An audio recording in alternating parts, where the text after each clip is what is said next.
North Dakota incident, that was Minot Air Force Base, North Dakota, which happened in August of 1966. Very similar.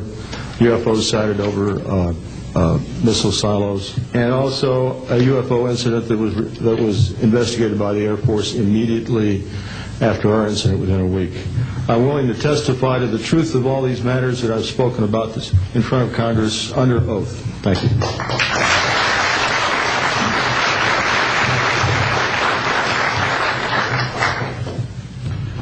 Good morning. My name is Dwayne Arneson.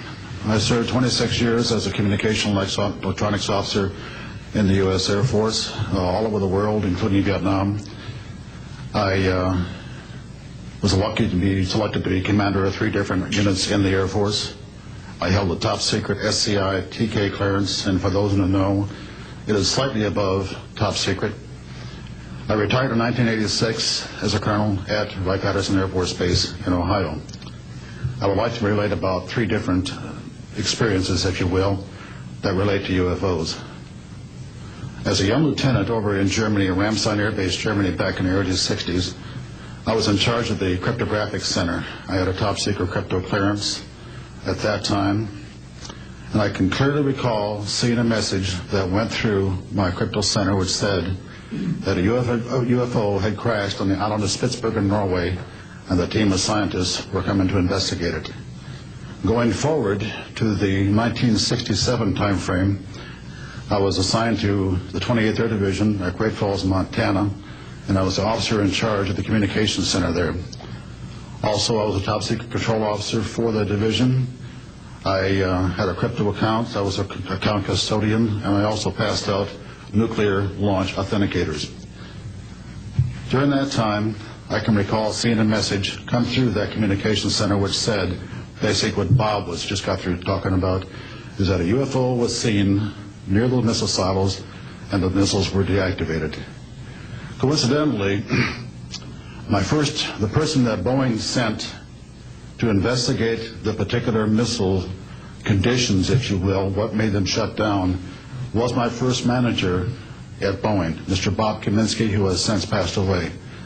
And I can recall him on different occasions. He lived close to me in Auburn, Washington. That's where I'm from. And he said, Arnie, he says, those missiles were perfectly clean. That was the result. So then one last incident concerned when I was as a commander of the unit in Great Falls, or in Castle Air Force Station, Maine. I had contacts with the security police at Loring Air Force Base, and they told about UFOs that were seen near the nuclear weapons storage areas on Loring Air Force Base. And I'll be glad to testify to Congress that this is absolutely the truth. Thank you.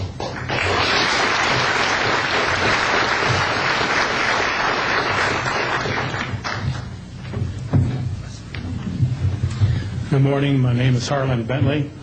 During 1957 and 1959, I was a PFC in the United States Army, stationed north of Washington, D.C. on the Nike Ajax missile base close to Albany, Maryland. In May, this month of 1958, about 6 a.m., I heard a noise outside that sounded like a pulsating transformer. I sat up in my bunk, I looked out the window, I saw a craft heading for the ground and crashed. Pieces broke off of that craft, immediately took off again. So there's a lot more to that story, but I've got to speed this up. Now, the next night, I was on radar duty. I get a call from the Gaithersburg missile base. He says, hey, I got 12 to 15 UFOs outside, 50 to 100 feet above me. So I asked him, I said, what does it sound like? He took his head mic off, held it out the van window, and said, here. And the same sound I heard the previous morning, except a lot more of them. So my radar was on standby, so I immediately turned it on and got the blip just outside the ground clutter. I marked it on my radar screen. And then for a few minutes later, all of a sudden they took off. As they took off, the sweep came around, hit the blip. The second, and when it came around, it hit it again. That blip was 2/3 the way off my radar scope. In order to get that far at a constant velocity, with 17,000 miles an hour. That was my first incident. 10 years later, by this time I received a Bachelor of Science degree in electrical engineering, and I was working in California. Now, I'm sorry that all I can say is I was somewhere in California working on a classified project that had nothing to do with my experience that I had there. As I was working, and it was like 2 or 3 in the morning, California time, I heard a Houston astronaut communication link, comlink. I didn't pay much attention to it until I heard the word bogey. Of course, my ears picked up immediately. An unidentified flying object of some sort, whether it's a craft, meteorite, or whatever, was on a collision course with that module going to loop around the moon. So basically, I listened for some time, and then I stopped and went back to work. And then I heard, there they go. In the astronaut world, for some of you may or may not know this, there's a term called green turtle. And it used to be, I don't know if it is today or not, but it used to be is you're not allowed to use profanity over the net. And the first person that does that, whoever hears it first and says green turtle, that astronaut's got to buy that man and his entire family a dinner at the most expensive place at Cape Canaveral. Well, to end this real quick, one of them said, damn, they went off, the UFOs took off. He says, damn, that's fast. And somebody yelled, green turtle. And then he said another word, a synonym to crap. And then somebody else yelled, green turtle. And you could see him grit his teeth because now he had to buy 2 expensive meals. And my particular experience, I will testify before Congress if necessary and explain exactly what happened. Thank you.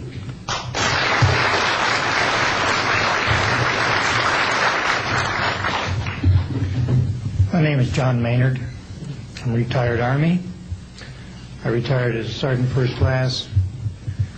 My entire 21 years of service, I held a top secret clearance. Compartmentalized at times to as high as TK, Omni, Crypto, and others. I had access to very, very sensitive documents. My testimony is basically 2-pronged. One, I retired from DIA in 1980. And when as an administrator, you take over an office, you take over everything and you sign for everything. And I signed for well over 2,000 documents. In order to sign and inventory those things, you have to read them. Not word for word, but basically I went through every document to make sure that it was complete. It was there, as they told me, that when I turned my charge over to the next person, those same documents were there.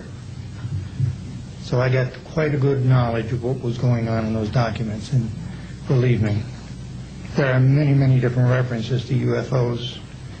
There was also NPIC pictures that shows that it was targeted objects that were casing around. Now, I worked on the SALT 1 and SALT 2 areas for the office that I worked in. So we were taking pictures all the time for verification of nuclear disarmament. And there were some objects in those pictures that didn't belong there.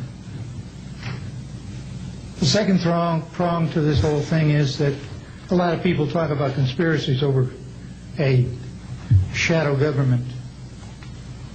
I'm willing to testify before Congress that these black operations do exist. I nearly became part of it. But I saw the light, I think, or was it? And I got out. And that's it.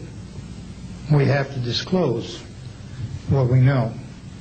And I am willing to testify before Congress under oath, or before any other organization, that what I witnessed was true.